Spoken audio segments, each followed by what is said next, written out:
Good afternoon. Welcome to Fantasy Sports Today here on SportsGrid. I'm Craig Mish along with George Kurtz. It's another weekend of football, but it is postseason fantasy football time. So that means a lot of daily fantasy, getting lineup set, maybe some betting, and certainly some props as well, George. Happy NFL playoffs. We've got a ton of games coming up this weekend. Saturday, Sunday, Monday. I don't think they're calling it Super Wildcard Weekend anymore. I know they did that first year. I didn't hear that. I think it's just called Wildcard Weekend again, right? I believe you're right, although I don't know why they're not calling it Super Wildcard Weekend. This might be my favorite NFL weekend of the year. It used to be divisional weekend because you get the two bye teams from there, so technically better games, Craig. But with the extra game on Monday now, we got 3 on Sunday. It's probably this weekend. It's now my favorite. I mean, starting 4:30 tomorrow, we're pretty much wall-to-wall football here. Looking forward to it. And hey, no Houston Texans 4:30 Saturday. You and I lost that bet. Right. Yeah, no, definitely so. Monday night against the Steelers to see who moves on to the next round. I can't wait to see what ends up happening there. But before we get to this weekend, my gosh, we got to recap the busiest week in a long time in coaching in the National Football League. And it didn't end on Monday. George, it didn't end on Tuesday. And I'm not sure that it's ended yet. I mean, honestly, have the Jets given Aaron Glenn a vote of confidence at this point? Crazy stuff here. So a ton of coaches fired by now. You know the drill here. You know that Raheem Morris was fired, and you know that Pete Carroll was fired. But a shock this week, 2 shocks. The first one is that John Harbaugh was fired by the Ravens, and George, this is a situation that I just did not see coming. I especially this early into the offseason, because he's been such a good, solid head coach for this team for so long, and they've won so many games in a Super Bowl with him. And now all of a sudden, the Ravens are not even a top destination, I don't think, for a gig. And Harbaugh becomes the number 1 coaching situation available because the Miami Dolphins decided that they had enough of Mike McDaniel. Even after throwing him, George, into that press conference on Monday, asking him to talk about the future, he then met with the owner, Steve Ross. They decided to go in another direction. And I know, George, they're saying that Miami's not the prime destination because they don't have a quarterback. I mean, George is thinking of moving from New York to South Florida. He's like, what are you, crazy? Of course it's a prime destination in November and December and January and February. That's the case. I guess we should probably start there, George. I mean, those are 2 really big stories for the week. And by the way, they could affect fantasy in the future as well. Of course, right? Absolutely. Hey, where McDaniel ends up, he's still a good offensive coordinator. That will affect fantasy. He goes to Detroit. I'm going to feel much better about the Detroit Lions offensive players next year. He goes to Cleveland, maybe not so much. But we'll see how that works out. Now you're right. The McDaniel one, I mean, I guess the end of season interview with Ross didn't go well. That's pretty much what Ross said. I guess he was taken aback by a couple of things, and away he goes. I don't think he had a chance, Craig, anyway. If you're going to hire a new GM's going to want his own coach.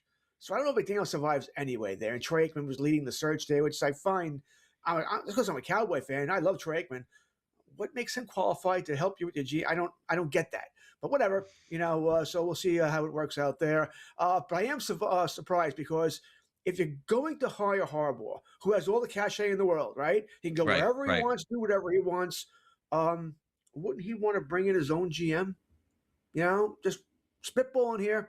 Got to think he wants his own GM here. So therefore, I don't know if he's going to go to Miami here. I think, by the way, Harbaugh, he says, I want to take a week. Craig, he wants to see if anybody else gets canned this weekend. And I think it could happen. All right. If Houston beats up Pittsburgh, Tomlin could be on the outs. McDermott, if things go bad in Jacksonville. Yeah, true. Right. Or even Philadelphia, right? The Eagles fans seem to hate Sirianni. I don't know about that. I'd be surprised. I would be surprised. But he said Kevin Walsh wants Sirianni gone. He's our resident Eagles fan along with Donnie Rightside, right? So, but I think that's what Harbaugh's waiting for. Before we make any decisions, let's see what happens this weekend to see if any other jobs open up here. So if no other jobs open up, I think the Giants might finally get it right and finally get their head coach in Harbaugh. Yeah, I mean, New York, great market. Obviously, the stadium's in New Jersey, but New York, great market. Quarterback is there. Harbaugh's already coaching in the Northeast. I'm sure the Dolphins would love to have Harbaugh, but that will depend on the new general manager who the Dolphins did hire over the weekend as well. Colts, by the way, are keeping their GM and coach. The owner of the Colts ended up having a press conference basically stating that Carly Irsay Gordon, I believe is her name. That's the daughter of Jim Irsay, had a press conference and talked about them committing to the future. And the general manager said that Daniel Jones will be the long-term answer in Indianapolis. This despite George probably missing a handful of games, I would guess, going into next season. Also puts a cloud on Anthony Richardson without a doubt. Saints have said that they're committing to Tyler Shuck as starting quarterback. I guess for now, George, I'll buy that. I tend to not believe anything at this point. I did see a quarterback get $180 million in Kirk Cousins, and then that same team drafting Michael Penix Jr. So I'll give credit to Shuck for having a great season, but it's one of those things when I see it, I'll believe it. Absolutely. Now, I think Shuck does deserve the right to go into the offseason as the number one quarterback, right? But we'll see what happens. Do I think they'll draft one in round one? No. Do I think they'll sign a top guy? No. Do I think they'll sign somebody, though, just to cover themselves in case? Yes. Or draft a guy in the third, fourth round they can develop. That's what I would expect the New Orleans to do. Cleveland's sort of a very similar situation, by the way, but not quite as – I feel better about Shuck than I do about Sanders. But I think they'll do the same thing, maybe draft a quarterback later on again, or – signed a very good veteran there to back up Sanders, someone to give them a little bit of a wiggle room there as I guess they're in a rebuild. They're firing Stefanski there. So we'll see what it's strange, man. Craig, think about it, 8 guys. That's a quarter of the league, and it happens every damn year. All right, and next year we're going to be talking. I set the over at 6.5. My wife, who's not a football fan, actually was talking about it. She goes, "How do these guys get fired every year?" I'm like, I always set the over under about 6.5, and usually the over comes in. And this year it came in spades, right? 8. The coordinator's getting axed too. Everybody's June, gone. The NFL, man. What did Jerry Glanville say back in the 80s? Not for long if you don't have success, right? It's just not for long. They don't wait at all. Yeah, I would say, George, when we were following football in the 80s and the 90s. Now, I don't have the data in front of me here, and so someone is going to hit me on social media and say that I'm wrong. But the one and done, I don't remember when it began. I know it's a lot more prevalent now, but when we were growing up and we were watching the NFL, if a coach was hired, that guy never coached less than 2 years ever. Like, it wasn't even a thought. And then it changed. I don't remember when. Maybe it was I can't remember the Giants head coach from many, many years ago. I think that may have been the first time. But now we just see maybe that's what it was. Like, I just don't recall. But now, like, I remember the Pete Carroll discussion, George, before, like at the end of the season. I'm like, of course he's going to get fired. They were awful. Like, I mean, what's there to talk about? So many openings. I do think for me, George, I don't know about you, I thought Cliff Kingsbury did a fantastic job offensively with Jaden Daniels. I think that he did a better job coaching the Cardinals than Jonathan Gannon.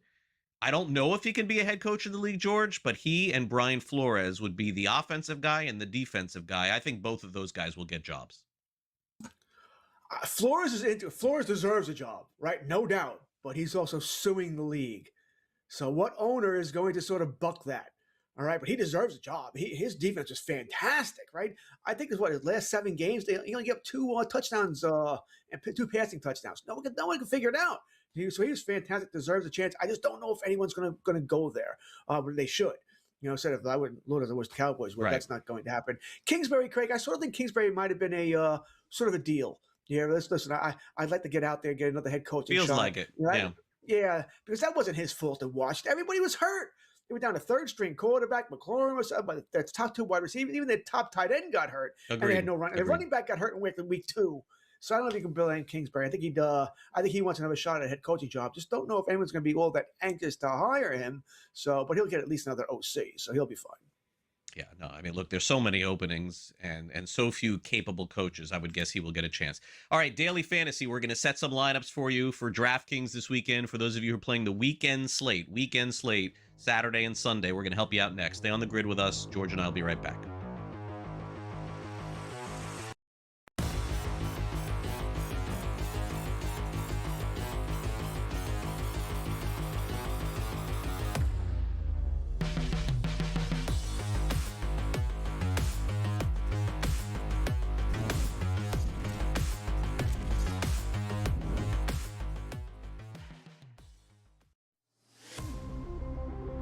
It's going to open up Pandora's box, but I will say this. I do believe players that sign now, like Najee, should not be eligible now, but should have to sit out and come back in next year. It's just a slippery slope. And I agree with people like Tom Izzo. I don't like it at all. College basketball today, only on SportsGrid. OK Dubs has to go back to his roots. I'm not a Jets fan, I'm not a Giants fan, and neither one of those teams even play in New York. But I'm a New Yorker through and through, despite where my mail gets sent. And I will not stand for the Jets to be dragged through the mud in this way. Not gonna happen. So Dante Moore, if you do leave, you should be so lucky to fly the plane. Game time decisions, only on SportsGrid. Maybe the fact was that the kicker just blew a 44-yard field goal. Now, by the way, I feel horrible for this kid, Tyler Loop, who made every single field goal this season 44 yards or less. But the extra point that was missed just before that by Chris Boswell was the only extra point that he missed all season long. So did they bless that same holy water when Boswell missed the extra point? Come on, guys. Let's get it. Newswire, only on SportsGrid. The Steelers get their touchdown, and they miss the extra point. It was Lamar Jackson who made the plays to get the Ravens into what should have been easy field goal territory. So explain to me how in the world we can look at last night's game as, well, there you go, can't trust Lamar Jackson. The Craig Carton Show, only on SportsGrid.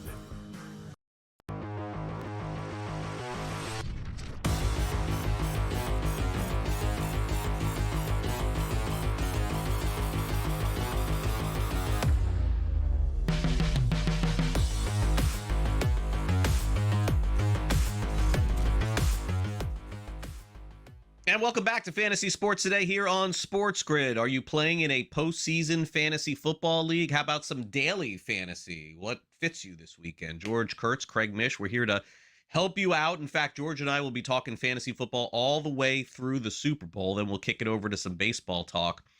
George, for now, I'm going to put this in the hands of you this weekend. The DraftKings lineup, we're going to get people set, see who you like in this wild card weekend. Let's go through some pricing. And then George will weigh in, and of course, I'll weigh in too. Is Michael Wilson playing this weekend? Can I get him in a lineup somehow? Guy scores every week. Even when they don't play, he scores. All right, DraftKings special, $500,000 if George wins. We'll never see him again. Here we go. Wild card weekend DFS. Puka Nacua, 8,700. Even with the price going to be super popular. Nico Collins at 7,200. A.J. Brown, 6,900. Devontae Adams, 6,500. There's the prices. Thanks, Sam. Stephon Diggs, 6,300. Tet McMillan, 6,000. All right, so here's my... George, you're more up to speed on this than me. But I am going to guess that people are going to pay up for Puka Nacua, man. Like, I think that even with that price, because as I'm going through it here, Nico Collins didn't play last week. Devontae Adams hasn't played in a couple of weeks. And these are your top options in DFS. So I actually think the next group, which we go through, may provide some more value, but hard to not justify that 8,700 price tag this weekend. I mean, I've got a couple of lineups up, and Nakua's in two of them. So, and I can fit him, which I was a little surprised because you look at those prices, he's a lot more expensive than the next guy, right? 1,500. So it's not easy to get him in there, but the man's just too good. I mean, he is that good. And I'll tell you, Craig, it went through my mind a little bit. Oh, Devontae Adams is back. I'm not really worried about Devontae Adams taking away targets from him, but we all know that Stafford loves to throw Devontae Adams within the 5-yard line, right? That's the problem. We maybe lose touchdowns here, but I'm still not going to let that, I guess, scare me away from starting Nacua. Yeah, I like Nacua a lot this week as well. All right, now the lower tier, we'll see if we can pick a diamond out of this. We have Devonta Smith, very up and down year, 5,900.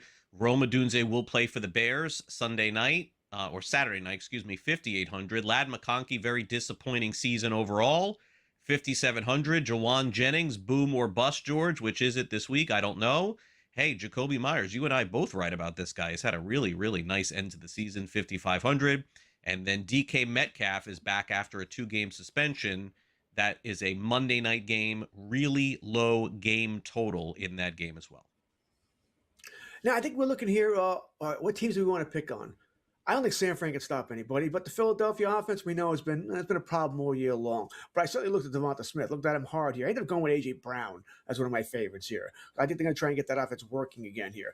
Green Bay and Chicago, I don't know if either team can stop the other all that much. I do expect Chicago to run the ball more than pass the ball here, so I stayed away from the Chicago receivers, but I decided in one lineup to stack Love and Watson. The Packers may not have a true number one guy, but Watson is as close to Love's number one guy as we're going to get here. And he's only 4,900. All right, so I went with that direction, Love and Watson there in a lineup. I just think to beat the Bears, Packers probably have to score 27 plus. So 3+ touchdowns, maybe 4. So I think there'll be a lot of scores in that game, and I went with Watson for that. So Watson's a guy I like this weekend as well. DJ Moore, 5,300 in the 5,000 tier. Quentin Johnson, 5,200. Ricky Pearsall. Health, obviously, always an issue with this guy going into that game. Parker Washington, 5. Christian Watson on the Packers, 4,900. Khalil Shakir, look at his price. Wow, down to 4,800. He's had a tough season, George. Is there anyone you want to pick on here, or do you want to just go to the running backs? I mentioned last week, right? We talked about Parker Washington last week, and I started him in the league, and he scored. I'm going to go back to him once again. Bill's not the greatest defense, all right? I think Trevor Lawrence I think they can attack him once again. I think it's another high-scoring game, 27-24, 30-27, something like that. So I'm banking out a lot of touchdowns here. I probably like Washington more than Myers. This is not a knock on Myers. The price is better for Washington, and Washington's scoring more touchdowns of late. So I'm probably going to like Parker Washington a whole lot as well. And he's in that same lineup, the 5,000 I mentioned with Watson. So I do like Washington this weekend. And what I expect to be a higher scoring. I think a lot of these games, Craig, are going to be higher scoring. Maybe certainly not the Monday night game. No. And probably not Chargers Patriots. But all these other games, I expect points.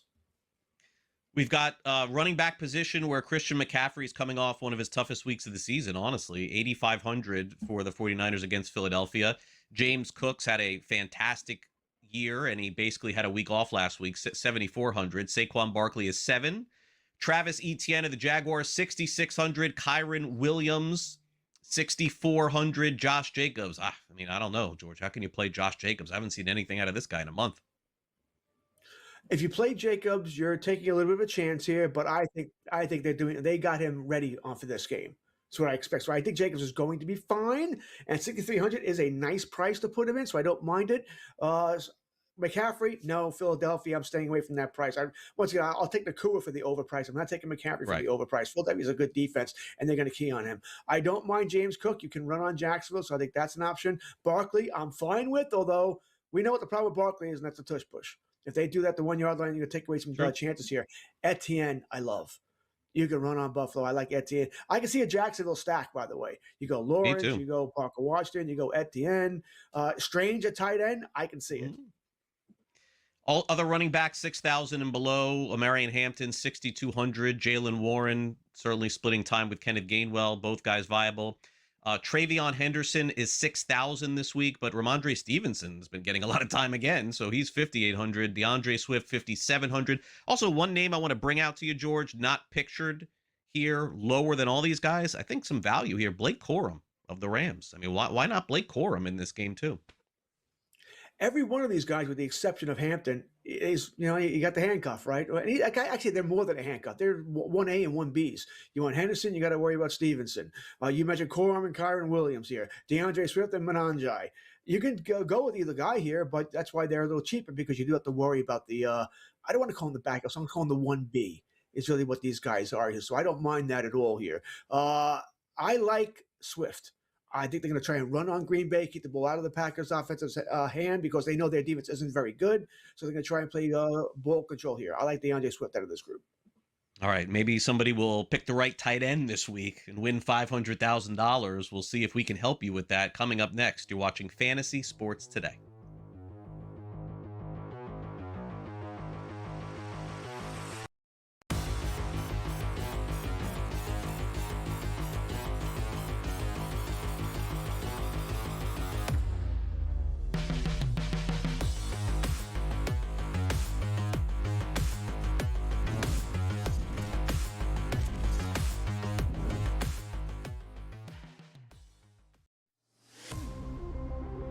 It's going to open up Pandora's box, but I will say this. I do believe players that sign now, like Najee, should not be eligible now but should have to sit out and come back in next year. It's just a slippery slope. And I agree with people like Tom Izzo. I don't like it at all. College basketball today, only on SportsGrid. Okay, Dubs has to go back to his roots. I'm not a Jets fan, I'm not a Giants fan, and neither one of those teams even play in New York. But I'm a New Yorker through and through, despite where my mail gets sent. And I will not stand for the Jets to be dragged through the mud in this way. Not gonna happen. So Dante Moore, if you do leave, you should be so lucky to fly the plane. Game time decisions, only on SportsGrid. Maybe the fact was that the kicker just blew a 44-yard field goal. Now, by the way, I feel horrible for this kid, Tyler Loop, who made every single field goal this season 44 yards or less. But the extra point that was missed just before that by Chris Boswell was the only extra point that he missed all season long. So did they bless that same holy water when Boswell missed the extra point? Come on, guys. Let's get it. Newswire, only on SportsGrid. The Steelers get their touchdown, and they miss the extra point. It was Lamar Jackson who made the plays to get the Ravens into what should have been easy field goal territory. So explain to me how in the world we can look at last night's game as, well, there you go, can't trust Lamar Jackson. The Craig Carden Show, only on SportsGrid.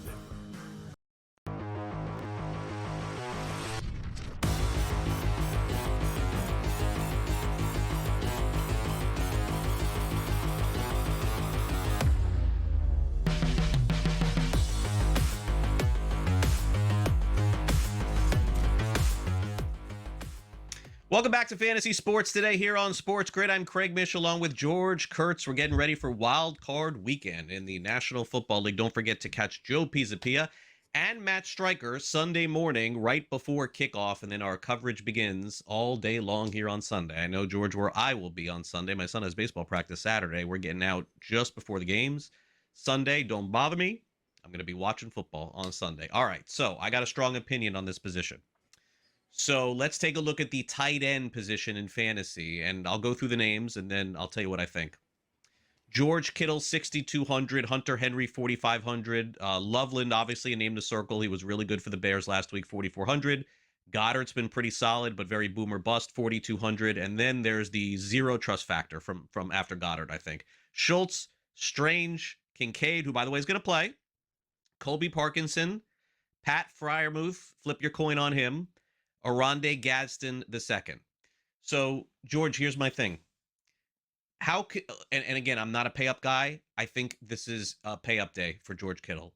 This guy could win you $500 grand. Like, I think you just got to do it. Because when he has a good game, George, it's not good.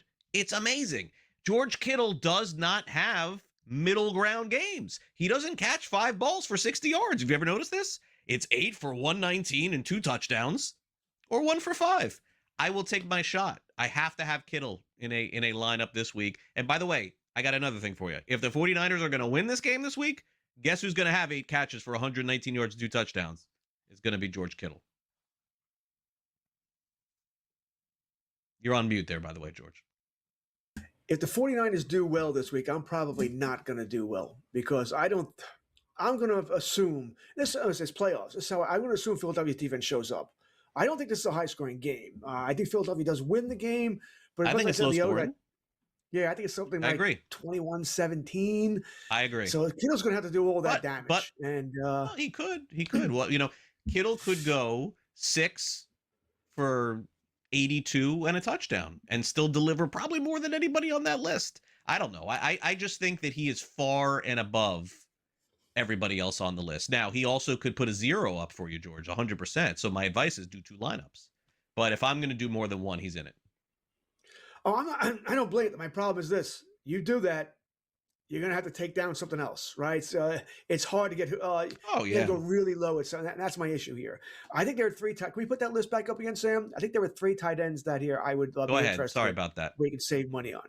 I don't mind Kittle, like I said, and I did look at him hard, and he is in one of my lineups, by the way. But I'm going to look at the lower price tight ends. And one guy you mentioned, Loveland. I like Loveland a bunch. I think, once again, I think it's going to be a higher scoring game that he can be a part of that. Dallas Goedert has been a major part for that Philadelphia offense for really the past 2 months. I understand it's a lower scoring game, so maybe you want to stay away from him. And the other guy, if you really want to go cheap, because you're going to go, you're going to pay for whatever, Nakua and maybe a top better quarterback, would be Parkinson of the Rams, right? Who's also showed up, but he's definitely hit or miss.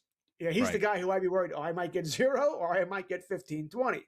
I just don't know. He doesn't seem to have a lot of mid-range games. He does very well because Stafford's looking for him, or maybe not so much. And the fact that Devontae Adams is returning probably makes me shy away from Parkinson a little bit as well for that reason here. I like Loveland. Loveland's the guy I have in my main lineup. All right, quarterbacks. Everybody listed except one. Can you guess who's not on the list, George? Before don't show it. Who do we not list? Everybody's there but one. There's 2 that wouldn't be listed, right? There's 12. Isn't there the 12? The one's Aaron Rodgers. There's one quarterback miss. Is there 2? Is there 2 there missing, Sam? There has to be 2. Of all? Oh, there's 2. Okay. Well, I know one. One's Aaron Rodgers. Yes. I didn't see him. Yeah, right. He's gone. Mm-hmm. Who's the other guy? That's a Was good it Herbert? question. Did I not see No, Herbert? he's there. Oh, Bryce Young. Oh, well, he deserves to be not listed. Yeah, I'm not taking him. All right. So Yeah, where are you I going to hate go here? Are you looking at 6,100 like me on this? I guess I don't mind a Trevor Lawrence. If I need to save 200, he would be the next guy. But I mentioned earlier Jordan Love. Jordan Love. I'm going to go Jordan Love, and it's going to save a lot of money here. This way I can afford some other positions. That's how I'm going to be able to put Nakua in my lineup. All right, I got to save somewhere. And so I saved that tight end, and I saved that quarterback here. I just like what Love can do against Chicago. He scored. He's had 2. Remember, they played each other twice in the past month. He's had 2 good games, at least when he wasn't knocked unconscious in the one. Right. Bears have not played good defense. Even with them winning all these crazy games in the last minute, Takeaways. they have not played good defense. On takeaways. Yeah, it's fair. All right, let's take a quick time out here on Fantasy Sports Today. We'll be back with a whole lot more as we continue on this wildcard weekend in the NFL. Stay with us here on SportsGrid. More FST on deck.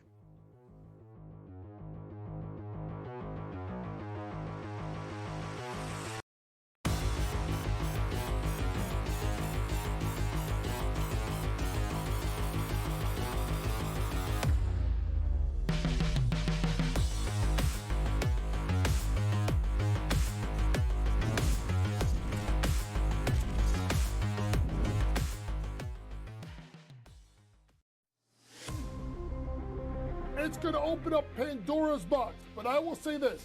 I do believe players that sign now, like Najee, should not be eligible now, but should have to sit out and come back in next year. It's just a slippery slope. And I agree with people like Tom Izzo. I don't like it at all. College basketball today. Only on SportsGrid. Okay, Dubs has to go back to his roots. I'm not a Jets fan, I'm not a Giants fan, and neither one of those teams even play in New York. But I'm a New Yorker through and through, despite where my mail gets sent. And I will not stand for the Jets to be dragged through the mud in this way. Not gonna happen. So Dante Moore, if you do leave, you should be so lucky to fly the plane. Game time decisions. Only on SportsGrid. Maybe the fact was that the kicker just blew a 44-yard field goal. Now, by the way, I feel horrible for this kid, Tyler Loop, who made every single field goal this season 44 yards or less. But the extra point that was missed just before that by Chris Boswell was the only extra point that he missed all season long. So did they bless that same holy water when Boswell missed the extra point? Come on, guys. Let's get it. Newswire. Only on SportsGrid. The Steelers get their touchdown, and they miss the extra point.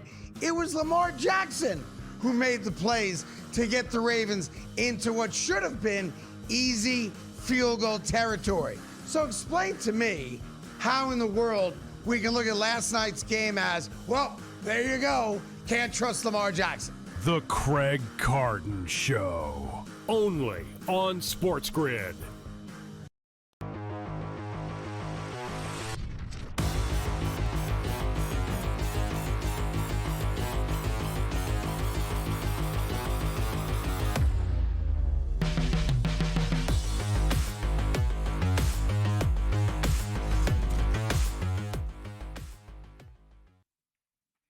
Welcome back to Fantasy Sports today here on Sports Grid. Off the air, we're talking about which pizza we're going to order after the show. George is going for pepperoni. I'm going for ground beef. And Sam is going for the Hawaiian pizza. I'm just kidding. We were talking about something else that we can't tell you here on the show. But that's why we do this here on Sports Grid, to do the things that we can tell you, which are the NFL games this weekend. I know that George loves that old school NFL music, John Facenda in the background from NFL films. Nobody streaming knows who John Facenda is. That's okay. George and I are on the older side here at Sports Grid. And I remember, George, a day when teams were underdogs at home by 7 or more points and won the game outright. My bold prediction of the weekend is that's what's going to happen this week. Panthers are going to beat the Rams. They're 10-point underdogs this week. George, I know you're not going to agree with me here. I know you're going to take the Rams. I know you're going to say the Panthers stink. I get it. All those things are very true. George, with the season I've seen in the National Football League this year, how in the world could any team be a 7-point favorite in the playoffs based on this entire season? It's been completely upside down. There's no favorites. Yeah, I mean, Philly's probably better than San Francisco. Philly lost a few games in a row. They looked horrible too. I think there's a chance the Rams lose this game to the Panthers this week. I genuinely do. I think the points are free this week, the 10.5. I think the Panthers are going to play really well. Something else no one is talking about, they do have great fans there, man. They're going to be jacked up for this game. I think it's going to be super close, super exciting. And look, I don't think it's going to be like super high scoring, like 38-37 or anything like that. But I think the Panthers are going to show up for this game. I've watched the NFL too long to see these horrendous teams get in and they get written off and the games are close. This one will be too. All right, a couple things here. First off, I love pizza. I like pepperoni. I don't like pepperoni on my pizza. I know, weird. What can I tell you? I'll take the ground beef, by the way, or a little chicken parm. Chicken parm, little chicken parm on there, yeah. Chicken parm. Oh, I'm a very happy guy there. Second off, the NFL music. I have the complete disc set. Love. You're big on that. I know you're big on that. Yeah, absolutely love it. So yeah, great. And I actually agree with you about Carolina. I don't think they're going to win the game, but I don't think it's going to be a blowout either. I think it will be a close game. Carolina is a different team at home. They just are, for whatever reason. And I think we didn't talk about this in DFS.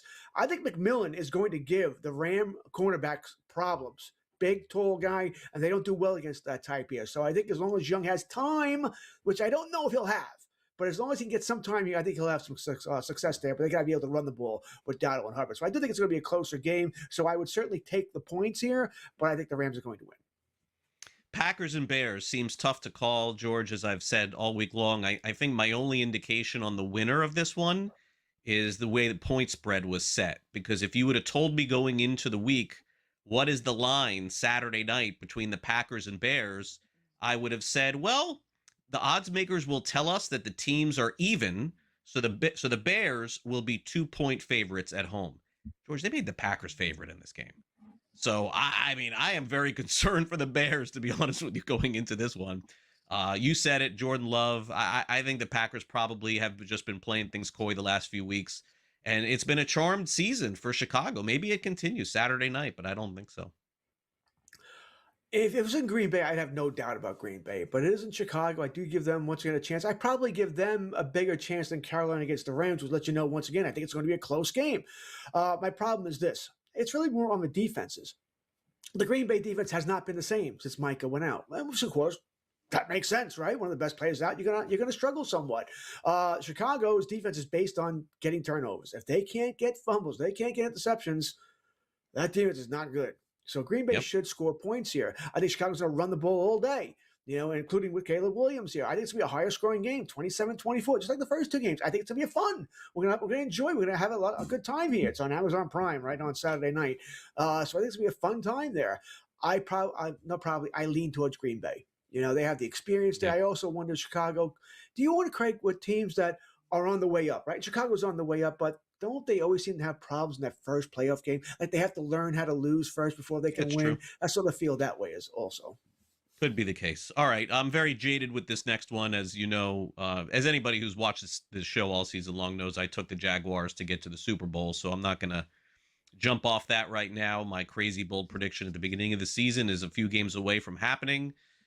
They play Buffalo, George. I've mentioned this on my other show on Friday, which is Josh Allen has never been in a playoff situation without Mahomes and the Ravens. And here he is, right? Like you would think that the door is wide open now for him to get to the Super Bowl. But I feel the same way about the Bills, George, than I do like the Chiefs and like the Ravens. I feel like the Bills, for some reason, don't have it together this year. I can't pinpoint it. I don't know why.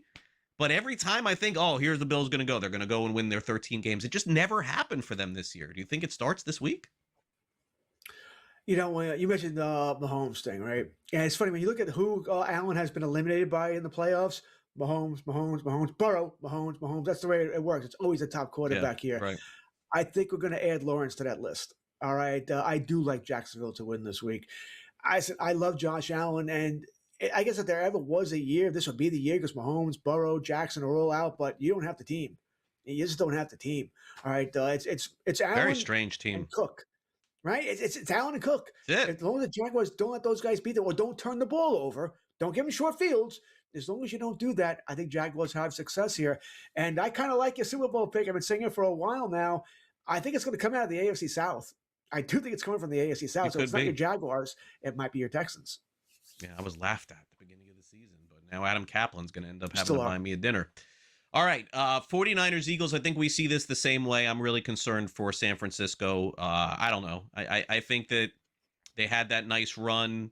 I thought they really hit a big thud last week. They did not play well at all. The Eagles may not be great on offense, but they definitely are on defense.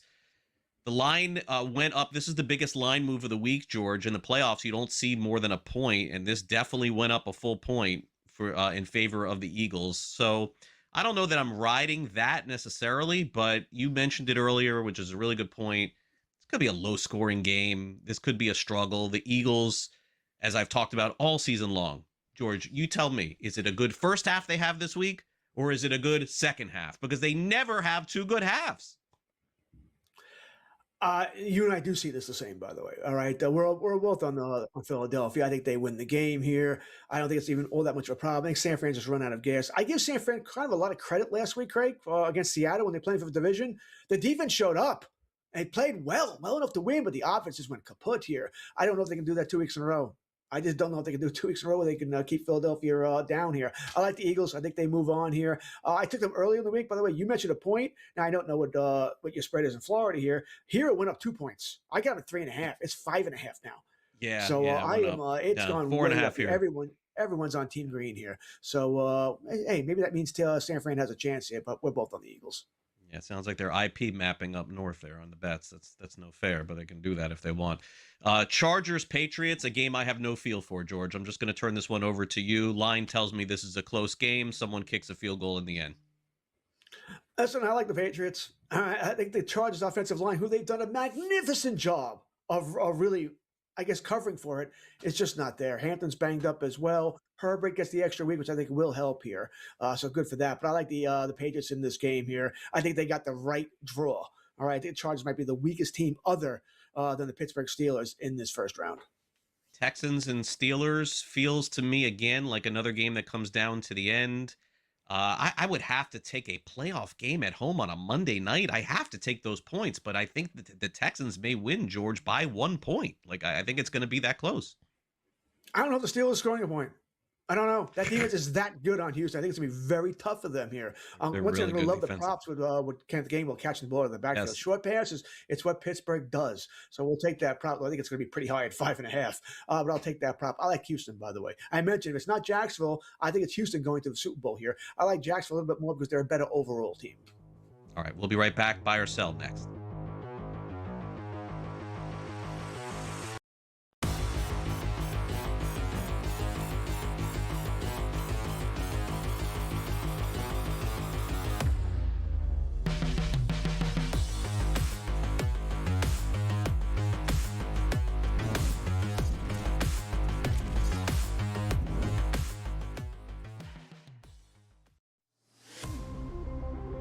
It's going to open up Pandora's box, but I will say this.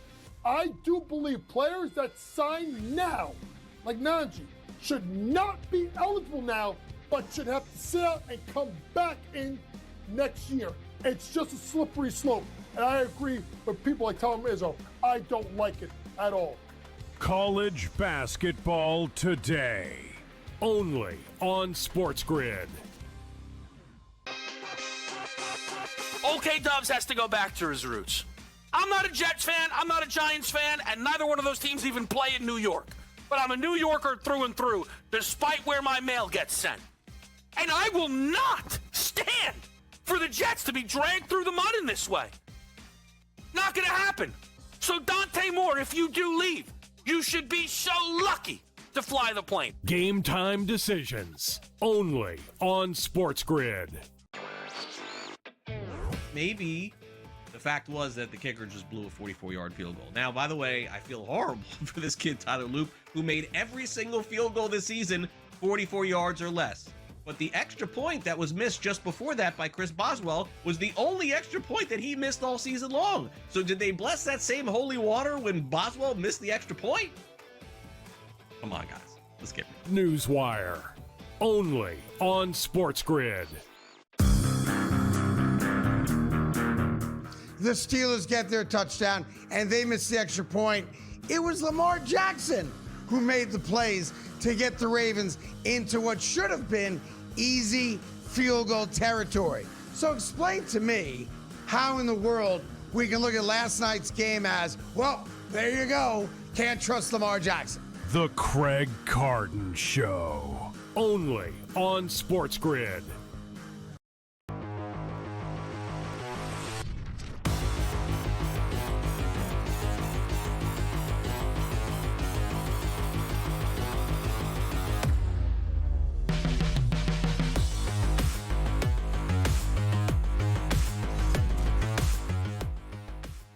Welcome back to Fantasy Sports Today as we get ready to wrap this show up. Don't worry, folks. We're here with you every Friday, 3 p.m. Eastern. And if you're watching at a different time, it's on replay. Thanks so much for being part of our show all season long. As we get ready to wrap this up, let's get to some true or false questions. Couple of Dolphins-related questions, by the way, we begin with in this little game we call Buy or Sell.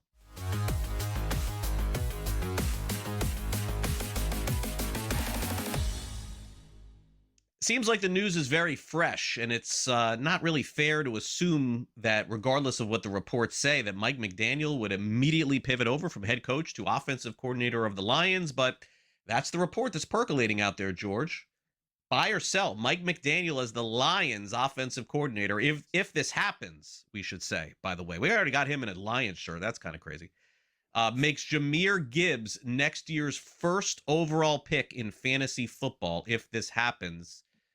A lot of experience with McDaniel and running backs, obviously. McCaffrey, A-Chain, Jahmyr Gibbs. What do you got here? Buy or sell? Now, I'll assume this is a PPR league, right? If it's a standard league, then I would take a running back first, by the way. But if it's not a PPR league, I think we could throw Jamar Chase into the number one overall pick as well here. I have the number one pick in 2 leagues that I know about next year. We determined that by overall standings, and I finished 4th in 2 leagues. So I'll have the number one pick. They're both super flex, though, and I'm probably taking a quarterback. I'll probably have Josh Allen in both leagues. If I was to take a running back, though, I'm still leaning Bijan Robinson number one overall, Craig. I mean, I like Jahmyr Gibbs. He might be the second running back taken, but I think I'm still leading Bijan. Now, I probably want to know what's going on with Atlanta first, before I make that decision here. Right. But I'm going to sell this. I think Gibbs is number 2, but I think you make it out for Jamar Chase as well in a PPR here. But I think right now, January 9th, I would take Bijan. Yeah. You said you're leaning Bijan Robinson? Leaning. I was going to go that way. There you go. We just headbutt. George, you don't have to lean. People in the fantasy football community, tend to be fairly smart.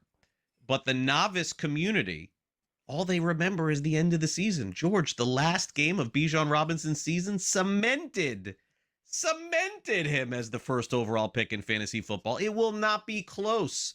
This is not a debate. Maybe it would have been in November. Bijan Robinson is the number one overall pick in fantasy football next year. This is a sell. It doesn't matter who the head coach is in Atlanta. We are prisoners of the moment. Maybe somebody will pivot and take somebody else. I think there's going to be a rookie coming out of the draft, by the way, that's going to be a top 5 pick in fantasy football this season. Notre Dame's running back, but I do believe the number one overall pick is going to be Bijan Robinson, and it will not be close. I think this is not a year where we're like, oh, you could take this guy, you could take Jefferson, you could take Jonathan. No, Bijan Robinson, George, you don't have to lean. That's what's happening. All right, Tua Tagovailoa said it would be dope if he got another shot to play somewhere else. All right. Buy or sell. Tua has made his last start for the Dolphins. Feels like Sam went easy on this one. It's funny. My daughters always like to hear the terms we used back in the day. I haven't told them about dope, but that would be something we used back in the day, right? Let's let them heard someone say that. If I could be that crazy guy, was it Jim Cramer? Buy. Yeah, there's no way he's playing for the Dolphins again. After he said that statement, there was no way in hell anyway. But once again, new coach, new GM. I don't know how they're going to do the cap hit. It's massive, just like it is for Kyler Murray. Lamar Jackson got the same problem always as well figure here. it out. They always figure it out. Russell Wilson, not going to happen. Can't move Russell Wilson. He'll never get traded. Got traded the next day. Like, you're right, George. It's not. Denver the cap Broncos goes way up. $30 million. Right, but then they figure it out because they're making billions of dollars. They don't care. Oh, they're never going to do it in the cap. The Saints, remember, they're screwed for years. All of a sudden, I saw next year they have the most cap room. Listen. Anyway, go ahead. Sorry. Finish up. Oh, bye. Bye. Right. So on social media, you can follow me at Craig Mish. Somebody asked me before Mike McDaniel was fired. Where I thought Tua would end up. And George, you know what I said? Detroit. I said Detroit. I think he's going to end up. Bye. He'll be a backup. He will be the next Mac Jones. He'll wait a couple of years, and he'll resurface as a starter in a couple of years. Because as a backup, you look better than the starter. Lions is a great spot for him. He won't play it down. He'll learn that great offense. He'll play great in the preseason. He'll play great in week 18 next year, week 17, whatever it is. And then he'll be a starter again. But Sammy, never going to be a starter for the Dolphins again. That's done. Derrick Henry probably has one more good year left. He was really good at the end of the season. Felt like Lamar Jackson being out really hurt his fantasy value, George. Derrick Henry will be a top 10 fantasy running back next season. He dipped quite a bit last year, despite having the great year. It's close. Bijan, Gibbs, Taylor, McCaffrey, Achane, Cook. Those are guys who are definitely ahead of him, right? That's 6. Genty, Hampton, Henderson, Chase Brown, Barkley. Barkley's probably ahead of him, too, so we'll give him 7. Tyron Williams. He got the quorum problem. I sort of agree. I don't let just sell. Away. You know it's not happening. Just sell. I'm selling. Yeah. That's where I'm going with this. I He's think he's close. He's close. Be in that 8 to 14 range. Probably. Yeah, close he's to going to 14. drop. He's going to drop a lot. I got to sell also. Buy or sell. John Harbaugh. Hopefully nothing changes in the next hour or two because we may get aired on this show overnight. John Harbaugh will be the next coach of the Giants. Buy or sell. Right now, I do buy this. I think he will be the next. I think they'll finally get it right. But that's it. When he said I want to weigh my options for a week. That meant he wants to see what's happening this weekend. Like I said, if Tomlin gets canned, and by the way, whoever made the meme of the the goalpost where if Luke made the kick, Tomlin's fired, wide right, Harbaugh fired, right left, Harbaugh fired. That was fantastic. Good job. That was good. You're right. That was really good here. But like I said, if Tomlin were to get fired, if Buffalo, poops the bed here, McDermott goes, that would be the number one job, right? To go with Josh Allen. I don't think it's talking Not about Pittsburgh. I think there is a George. small chance that Sirianni would get cut. It would be ironic, right? I don't think Pittsburgh either, but it would be ironic. I think he wants the Buffalo job. I really think he'd like to see that Buffalo job. But I'm buying this for right now. I'm selling. I'm selling. The owner of the Dolphins is going to make him the highest paid head coach in the history of the National Football League, and that's it. Open and shut case. I think he's going to be the Dolphins. And I do, but I'm not a Dolphins guy. I live in South Florida. I think he's going to be the Dolphins' next head coach. Great place to live in South Florida. Who wouldn't want that? We'll be back to wrap it up next.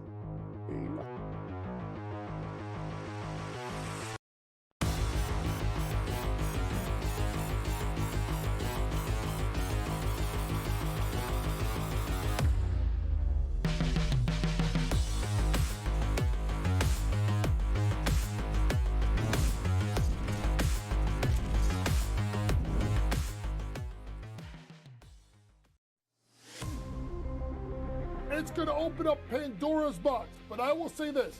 I do believe players that sign now, like Najee, should not be eligible now, but should have to sit out and come back in next year.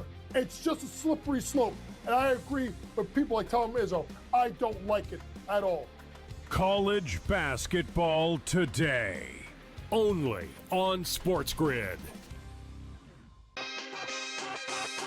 Okay, Dubs has to go back to his roots. I'm not a Jets fan, I'm not a Giants fan, and neither one of those teams even play in New York. But I'm a New Yorker through and through, despite where my mail gets sent. And I will not stand for the Jets to be dragged through the mud in this way. Not gonna happen. So Dante Moore, if you do leave, you should be so lucky to fly the plane. Game time decisions. Only on SportsGrid.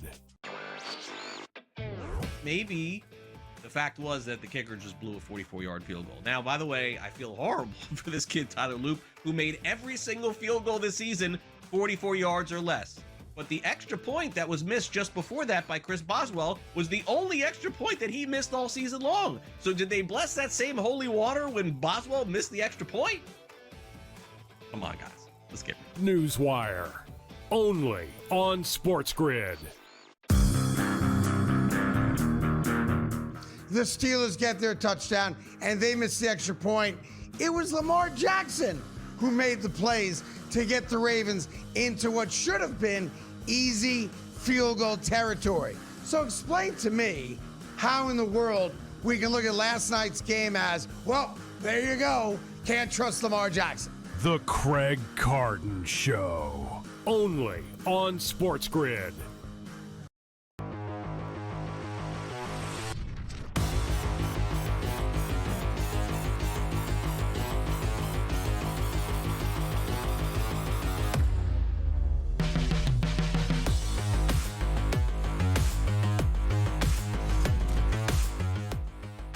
Oh, this is a fun exercise. We're going to take a look back at fantasy football history for the #1 overall scorers in PPR at running back in fantasy football through the years. I go back even, way further than this. I was looking for Terrell Davis, Larry Johnson, Jamal Anderson on this list, but here are some of the names that you may remember. I don't know if you could see that. If not, I'll give you a chance to open up your browser a little bit more. Arian Foster, I had him that year, George, right? I had him in 2010. I got him like in the 4th round. I'll remember that. The one that I think that you look at there before and look, Christian McCaffrey's obviously fantastic. And I'm so happy I spent my whole budget for him in Dynasty. I'm going to do it again next year too. I have the most cap room. But George, like there's not a lot of anonymous names on there, right? I think the most anonymous name is probably David Johnson. David Johnson had one incredible season and then done. He was like hurt every single year after that. I thought he was going to be like a superstar too. I got to put on the glasses to read that list here. Tiki Barber winning it is, boy, that's a name I wouldn't have thought. But he was good. He was good, but I wouldn't have thought he was #1. Well, I've never thought he was #1 in a year. The other guys are all top guys. Devonta Freeman, okay. David, you're right about Johnson. Johnson couldn't stay healthy. I think this also brings the question up: where are we drafting CMC next year? Right? I mean, first round. Oh, he's first round. There's no doubt about that. But he's a guy. Sam, our producer, says, is he top 5? Right at 5, I would say. Probably 3. Probably 3 running backs and 2 receivers probably go before him. Yeah, 6 definitely would go before. I think he's right. 5 and 8 is where I think he goes there, but he's going to be a problem because I don't know if I can take him as far as or I don't know if I feel comfortable. He played a full season this year, Craig. What are the odds of doing that next year? David Johnson was the top scorer in fantasy. Look, I remember him. I'm not saying that Austin Eckler was. Him. That was 4 years ago. Yeah, but Austin Eckler was very viable for 4 or 5 years. David Johnson had one okay year, and then that 2016 he was the best, and then he never played again. Remember he couldn't run at the end? Remember he was he couldn't even move. He was like a refrigerator. It was weird. Anyway. That's right. He was on Houston, and he was horrendous, and people drafted him again. All right, let's wrap up the show. Time now for the SportsGrid 60.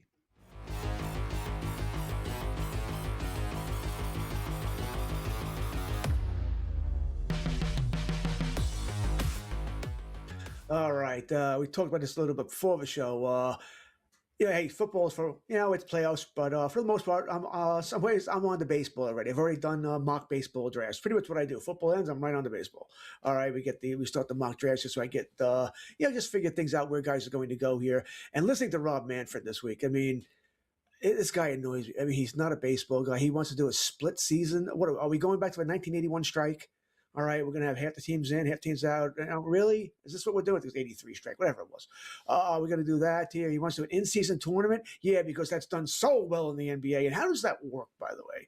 All right, and he does want to add 2 teams, which I probably do agree with here, that, make it nice 32, 8 teams of 4, which is what he said he wants to do, sort of like the NFL here.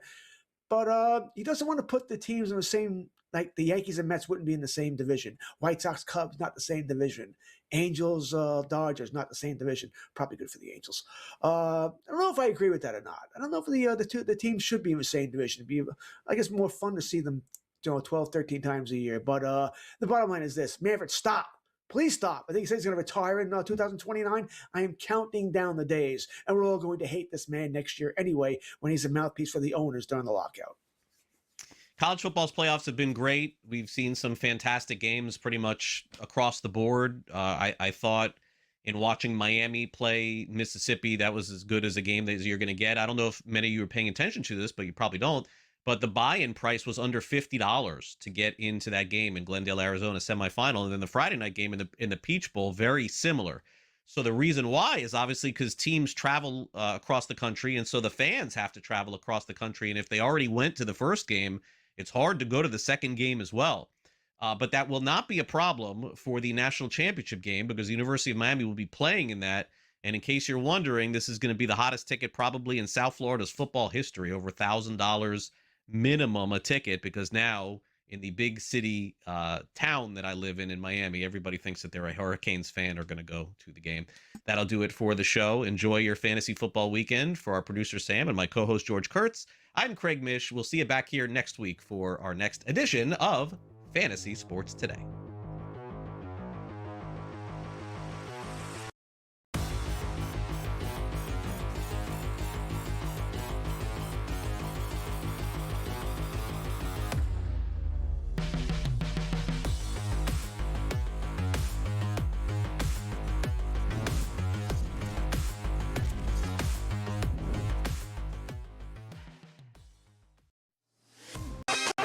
Okay, Dubs has to go back to his roots. I'm not a Jets fan, I'm not a Giants fan, and neither one of those teams even play in New York. But I'm a New Yorker through and through, despite where my mail gets sent. And I will not stand for the Jets to be dragged through the mud in this way. Not gonna happen. So Dante Moore, if you do leave, you should be so lucky to fly the plane. Game time decisions only on SportsGrid. Who are we looking at? We're looking at SGA because of his availability and consistency. It's Jalen Brunson doing his usage and his leadership. It's Jaylen Brown for how they're playing. It's Cade Cunningham because Detroit's in the top of the East. The MVP talk is going to be wild, and it'll be interesting to watch. MVPs just don't dominate. They survive the season. Pro basketball today, only on SportsGrid. Maybe the fact was that the kicker just blew a 44-yard field goal. Now, by the way, I feel horrible for this kid, Tyler Luke, who made every single field goal this season 44 yards or less. But the extra point that was missed just before that by Chris Boswell was the only extra point that he missed all season long. So did they bless that same holy water when Boswell missed the extra point? Come on, guys. Let's get it. Newswire, only on SportsGrid. The Steelers get their touchdown, and they miss the extra point. It was Lamar Jackson who made the plays to get the Ravens into what should have been easy field goal territory. So explain to me how in the world we can look at last night's game as, well, there you go, can't trust Lamar Jackson. The Craig Carton Show, only on SportsGrid.